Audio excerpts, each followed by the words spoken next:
I realize you can't hear that. We just had a local announcement. A commercial apparently by some doctor who advertises on WABC in New York, in which his phone number is, I don't know what the hell it is, but it's something, whatever, hit the cancer. Yeah. That's the last guy I'm going to. What are you, nuts? Hit the cancer. He sounds like he just had a head wound. Right. Hit the doctor. Hit the cancer. Shut up. God, I sound angry, don't I? A little bit, yeah. Please welcome one of my favorite people on the planet. She's the most listened to woman in political talk radio on hundreds of radio stations around the country. The permanent fill-in for our friend Bill O'Reilly, Laura Ingraham. Good morning, Miss Ingraham. Hi, man. How are you, honey? I'm fine. You sound like you're in a great mood. I am in a good mood. You are? I was going to talk to you about Jesus, but I see that Bernie tells me you want to talk about health care reform.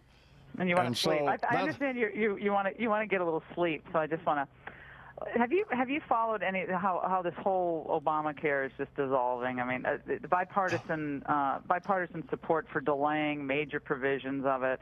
Clearly, Democrats are hearing from all these businesses. They're like, wait a second, we're going to have to cut back employees' hours, make them all part-timers. We can't afford this. It's disaster. Even Democrats saying it's unworkable. But like Max Baucus, who of course voted for it, senator from Montana. We're talking about the Obamacare deal, right? Yeah, Obamacare, okay. baby. Right. And so I'm listening to an old clip yesterday of Kathleen Sebelius. She looks like that white witch in Lion, what's that movie with the witch in the wardrobe? The Narnia. Remember the Narnia, the white witch? Yes, just of course. Her. So there's a clip of her at Harvard in 2007, and this is what she said. I think the ultimate goal here is a single-payer system, and I don't think it's very kind of our political adversaries to claim that we don't care about the quality of care, even though I do believe hospice is an answer for many Americans. Oh, she didn't say the hospice thing, but I'm thinking, if that is the way she talks about health care in 2007, why are any of us surprised that this entire experiment in government-controlled health care is not completely flopping? And I don't know if it's a contest between Sebelius and Napolitano with the most irritating voices in the Obama cabinet. And Imus, I hope you invite me on someday. She's a former governor of Kansas, isn't she? Yes, and I supported George Tiller, who, of course, was the partial birth abortion doctor. I really think he was unfairly demonized for sucking the brains out of babies' heads while still in the womb. She's a disaster. She is a disaster. Okay, so whatever the most ornery cow is at the ranch or broken down, you need to name it after Sebelius. Okay? She seems a little wound, a little tight, but no, who knows? So. One of the worst things that ever happened to this country is Obamacare. We got to get rid of it. So I think a judge here in New York has ruled that, is that right, Bernie, that the the stop and frisk is unconstitutional? Mm-hmm. Violates civil rights. Yeah, of course. It's a Clinton nominee to the court, Judge Scheindlin, and ruled that, well, as long as you take these certain reforms and put them into effect, like all cops have to wear body cameras. Okay, they're going to have to wear personal body cameras. That was one of the suggestions the judge made. They have to make more meticulous notes of the reason for every single stop. And I'm thinking, what does this judge want?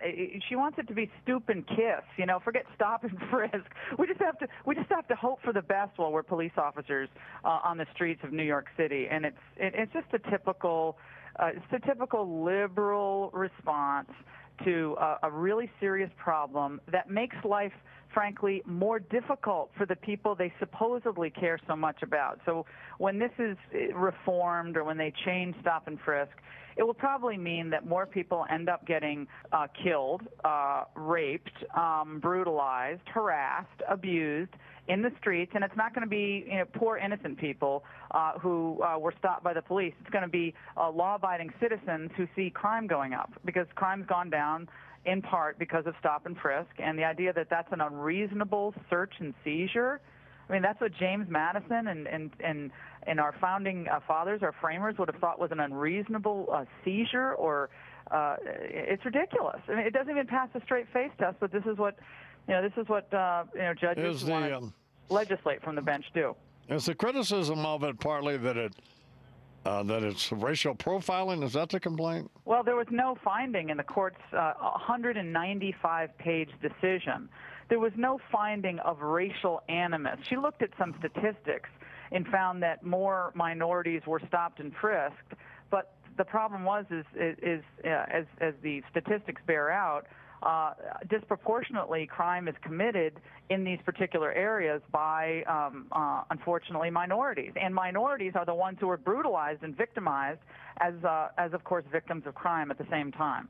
So, again, it's this gauzy treatment of very difficult criminal law issues by a judge who really should just run for office. I mean, if she wants to get rid of stop and frisk, she should do so as a policy matter, not as a constitutional consideration, because it's absurd. I mean, if you're a student of the Constitution and you try to argue that this is an unreasonable search and seizure when it's about a 20-second encounter with the police, it's ridiculous, and it's very popular with the people too.